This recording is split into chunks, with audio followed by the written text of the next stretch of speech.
Well, it's certainly rocky, and it's that sort of silty clay soil that you definitely could have some, you know, Peraltardifolios succeris growing on this stuff, and Whitakerite, so, you know, I can't, look at that, yeah. That's definitely some sort of, is that feldspar? Yeah, some sort of granite feldspar thing.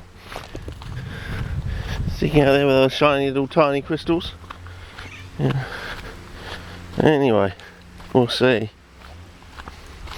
I am coming down to some sort of creek line. It's flowing fairly heavily, considering we've had very little rain recently. So, yes. So that means it must be coming from a long distance and a wide area to get that much water going when the so-called 4 or 5 days of rains we didn't get. Oh wow, look at that. Now that's worth it. That's worth coming just to see that. A whole sheer wall of that. My God, you never know what could grow on something like that in a wet spot and damp place. A culvert. But yeah, you never know.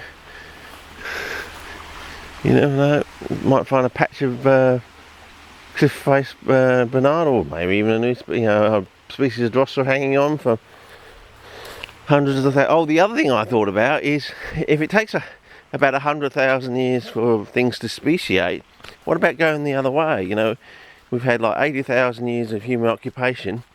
Maybe we've had plants that are bigger than the Drosera gigantea in the past, but they've devolved. You know, they've become extinct in the last 80,000 years, sort of thing. So maybe there was, 1, 2 or 3 other species of Drosera around, that are just not here anymore.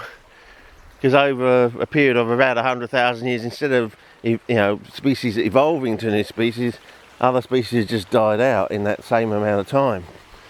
So does that sound logical? Reasonable? So there could have been sundews even bigger than Drosera gigantea.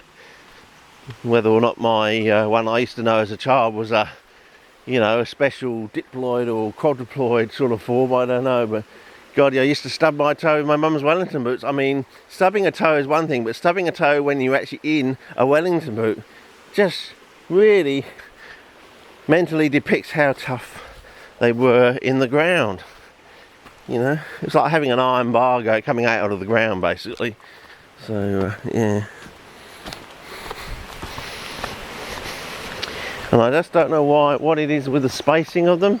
I used to just always, no matter how you try to walk through them, eventually sometime during the day you'd stub your toe. Whenever you were there at Kansas Swamp.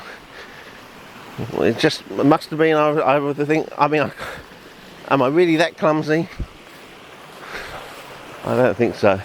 Anyway, maybe this is coming down from the dam wall. Maybe I'm going the wrong way. Maybe that's it. Okay, maybe I should walk upstream and find a different route. Anyway, over and out for now, I think. But you can see how rapid it's flowing. So, considering we've had no rain, I reckon that must be coming down from the dam wall. Okay.